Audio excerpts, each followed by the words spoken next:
Hi everyone, எல்லாத்துக்கும் வணக்கம். நான் இப்போ எங்கே இருக்கேன்னு பார்த்தீங்கன்னா பில்லூர் அணையில் நான் இப்போ நின்றுட்டு இருக்கேங்க. இந்த பில்லூர் அணை பார்த்தீங்கன்னா காரமடையிலேருந்து ஒரு 50 கிலோமீட்டர் தள்ளி இருக்குங்க.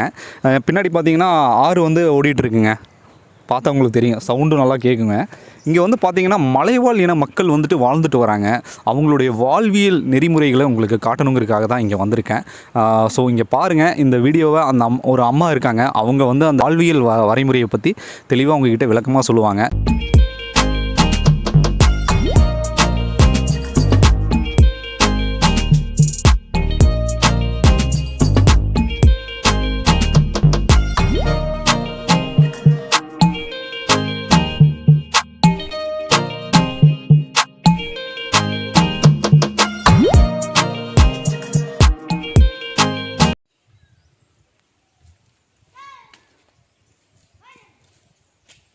விவோஸ், பில்லூர் டேம் விசிட்டில் தான் நான் இப்போ இருக்கேங்க. இங்கே பார்த்தீங்கன்னா பரளிக்காடு அப்படிங்கிற ஒரு இடம் இருக்குங்க. இங்கே வந்து பார்த்தீங்கன்னா பரிசல் சவாரி வந்து செய்யலாங்க. நீங்கள் சுற்றுலா பிரியர்களாக இருந்தீங்கன்னா இந்த ஏரியாவுக்கு வந்தீங்கன்னா நீங்கள் ரசித்து ஒரு பரிசல் சவாரி செய்கிறதுக்கு ஒரு ஏற்ற இடமா இருக்குங்க.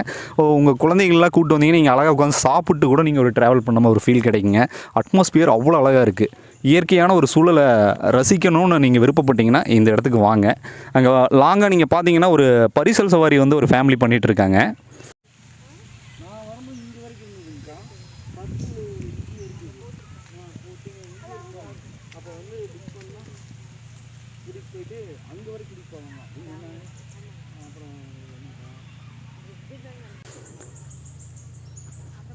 பார்க்கவே ஒரு கண்கொள்ள காட்சியாக இருக்குங்க வியூஸ்.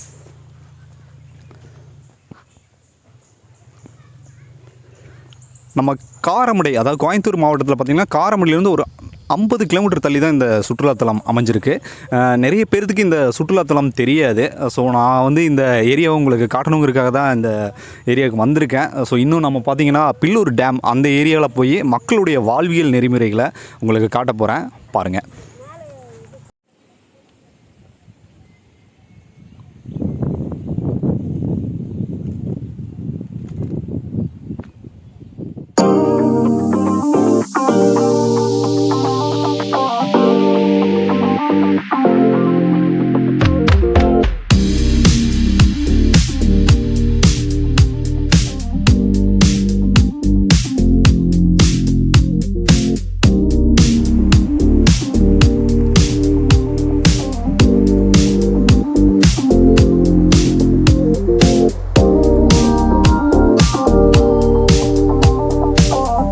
வியூவர்ஸ், பார்த்தீங்கன்னா பில்லூர் டேமு நிறைய பேர் கேள்விப்பட்டிருப்பீங்க. அந்த பில்லூர் அணை வந்துட்டு நான் இப்போ அங்கே தான் நின்றுட்டுருக்கேங்க.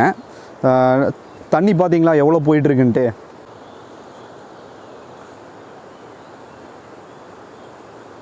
ஸோ இது இயற்கை அழகை ரசிக்கிறதுக்கு ஒரு அருமையான ஒரு பிளேஸுங்க. நீங்கள் வந்துட்டு இந்த ஏரியாவுக்கு வந்தீங்கன்னா நீங்கள் இந்த பில்லூர் அணை பக்கத்தில் நான் நல்ல ஒரு என்ஜாய் பண்ணக்கூடிய ஒரு ஸ்பாட் இருக்குங்க. இங்கே வந்து நீங்கள் பார்க்கலாம்.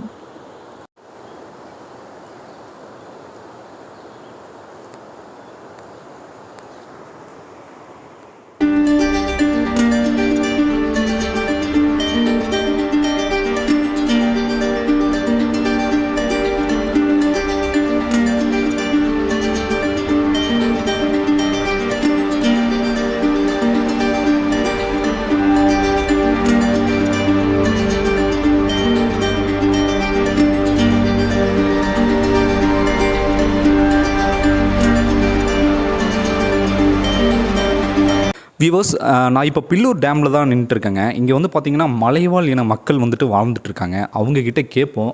அம்மா வணக்கங்கம்மா, உங்கள் பேருங்க? என் பேர் அன்னபூர்ணிங்க சார். வணக்கங்க.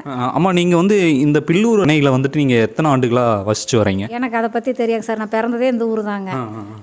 பிறந்த ஊர் இதுதான். நாங்கள் ரொம்ப கஷ்டப்பட்டு ரொம்ப வேதனைப்பட்டு தான் இங்கே வாழ்ந்துட்டுருக்குறோங்க. எந்த வசதியும் எங்களுக்கு கிடையாதுங்க.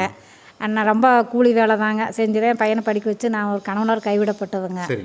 எனக்கு கணவனாலே எந்த வசதியில் சொந்த பந்தத்தினாலும் வசதி கிடையாதுங்க. இப்பவும் அது அப்படி தான் வாழ்ந்துட்டுருக்கேங்க. இப்போ ஏதோ கிடைக்கிற வேலையை செஞ்சு தான் ஏதோ அந்த குழந்தைகளை வச்சு காப்பாற்றிட்டு இருக்கிறேன். எனக்குன்னு சொல்லிக்க எந்த இதுவுமே இல்லைங்க.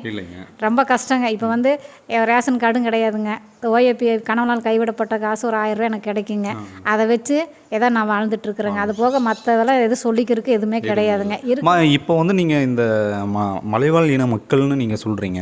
இங்கே வந்து பார்த்தீங்கன்னா என்னென்ன தொழில்கள் இருக்குது, என்னென்ன மாதிரி வேலைகளுக்கு நீங்கள் வேலையெல்லாம் எதுவுமே இல்லைங்க. ஏதாவது கான்ட்ராக்ட் வேலை இருந்தால் செய்வோங்க, இல்லை அப்படின்னா கூலி வேலை கிடையாதுங்க. இங்கே விவசாயம் அவங்கவுங்க கொஞ்சம் காடு வச்சுருக்குறாங்க, விவசாயம் பார்த்துட்ருக்குறாங்க. எங்களுக்குன்னு சொல்லிக்க எந்த வேலையும் கிடையாதுங்க. வேலை இருந்தால் அந்த கான்ட்ராக்ட் வேலை இருந்தால் போவோம், இல்லை அப்படின்னாக்கா வீட்டில் தான் இருக்கணுங்க. எந்த வசதியும் கிடையாதுங்க. நாங்கள் வந்து எது ஒரு தலைவலி காய்ச்சல் வரனாலும் எங்களுக்கு ஆஸ்பத்திரி வசதி இல்லைங்க. எல்லாம் கீழே தான் போயாகணும். அந்த வண்டிக்கு போனால் 1300 கொடுக்கணும். அந்த அளவுக்கு எங்ககிட்ட வசதி இல்லைங்க. ஆஸ்பத்திரி வசதியே கிடையாதுங்க. ரெண்டாவது வந்து எங்களுக்கு ஏதோ ஒன்றுனாலும் ஒரு பாதுகாப்பு இல்லைங்க. இருக்கிறதுக்கு ஒரு வீடும் கிடையாதுங்க. ரொம்ப தெருவில் இருந்த மாதிரி தான் நாங்கள் வாழ்ந்துட்டுருக்குறோம். இது ரொம்ப கஷ்டப்பட்டு தாங்க நாங்கள் வந்து வெளியே சொல்ல முடியாதுங்க. அவ்வளோ ஒரு சிரமத்தில் நாங்கள் வாழ்கிறோம். சரிங்கம்மா, நீங்கள் வந்து இந்த பில்லூர் அணையில் வந்து எத்தனை வீடுகள் இருக்குது? கிராமத்தில் வந்து எவ்வளோ பேர் வசித்து வரீங்க? இதில் என்னங்க கூடி போனால் ஒரு 1000 பேர் வசித்து வருவாங்க. ரெண்டாவது இபி ஸ்டாப்புக்கு தான் இருக்கிறாங்க. நாங்கள் அவங்கள தள்ளி ஃபாரஸ்ட் இடத்துல நாங்கள் இருக்கிறோம். எங்களுக்கு எந்த வசதியும் கிடையாதுங்க. எதுவும் பண்ணி தரலை, எதுவும் கொடுக்குறது இல்லைங்க. நாங்களாம் ஏதோ வேலை கிடச்சா போவோம், இல்லையா வீட்டில் இருப்போம். இப்படி தான் ஓடிட்டுருக்கு. ஒவ்வொரு நாள் பொழுது ரொம்ப கஷ்டத்தெல்லாம் ஓடிட்டுருங்க. 10 ரூபா வருமானம் கிடையாது. ஏதோ பசங்க சம்பாரிச்சிருந்து ஒரு 10-5 கொடுத்தா அதை வச்சு தான் நாங்கள் இது வரைக்கும் ஓட்டிகிட்ருக்குறோங்க. வேறு எந்த வசதியும் எங்ககிட்ட கிடையாது. இப்போ நீங்கள் வந்து டவுனுக்கு போகணுன்னா எவ்வளோ கிலோமீட்டர் தள்ளி நீங்கள் போகணுமா? டவுனுக்கு போகணுன்னா 40, 50, 60 கிலோமீட்டர் தள்ளி போகணுங்க. அது பஸ் ஃபேரெல்லாம் வந்து ஜாஸ்தி ஆயிடுச்சுங்க. இப்போ பஸ்ஸு இந்த கொரோனா சமயத்தில் பஸ்ஸு வசதியும் கிடையாது. அதனால் ஜீப்பு பிடிச்சி போனால் 1300 கொடுக்கணும், போக முடியாதுங்க. ஏதோ இருக்கிறத வச்சு சாப்பிட்டுக்கிட்டு அப்படியே வாழ்ந்துட்டுருக்குறாங்க. எந்த வசதியும் கிடையாதுங்க, கிடையாது. இப்போ இந்த இடத்துல வந்து பார்த்தீங்கன்னா கடைகள் நீங்கள் ஏதாவது வாங்கணுன்னா இங்கே கடைகள்லாம் எல்லாம் இருக்குங்க? கடை இருக்குங்க, 2-3 கடை இருக்குதுங்க. அந்த அளவுக்கு நமக்கு வருமானம் இருந்தால் தான் வாங்க முடியுங்க. அது இருக்காது. வேலை இருந்தால் தானே 10 ரூபா நம்ம போய் வாங்க முடியுங்க. 10 ரூபா கடன் கேட்டாலும் கொடுப்பாங்க. வேலையே இல்லாத போது கடன் கொடுக்க மாட்டாங்க. அது ஏதோ இருக்கிறத வச்சு தான் எங்கள் அது ஓட்டிகிட்டு இருக்கிறோங்க. ஒரு நேரம் குடிக்காமல் அப்படியே இருக்கிறோங்க. எங்களுக்குன்னு எந்த வசதியும் கிடையாதுங்க. கணவனோட கைவிடப்படுக்க எத்தனையோ வசதி இருக்கிறாங்கன்னா இது வரைக்கும் எனக்கு எதுவுமே கிடையாதுங்க. நானும் வந்து இப்போ பேத்தியும் கூட 10 வயசு ஆச்சு. இது வரைக்கும் அந்த 1000 ரூபா காசை வச்சு தான் என் வண்டியை ஓடிட்டு இருக்குதுங்க. ஆமாங்க, வேறு எந்த வசதியும் கிடையாதுங்க. ஒரு தலைவலிக்குது, ஒரு ஆஸ்பத்திரி போகணுன்னா கூட ஒரு 10 ரூபா வருமானம் இல்லைங்க, இல்லைங்க. வியூவர்ஸ், இங்கே வந்து பார்த்தீங்கன்னா மலைவாழ் இன மக்கள் வந்துட்டு வாழ்ந்துட்டுருக்காங்க.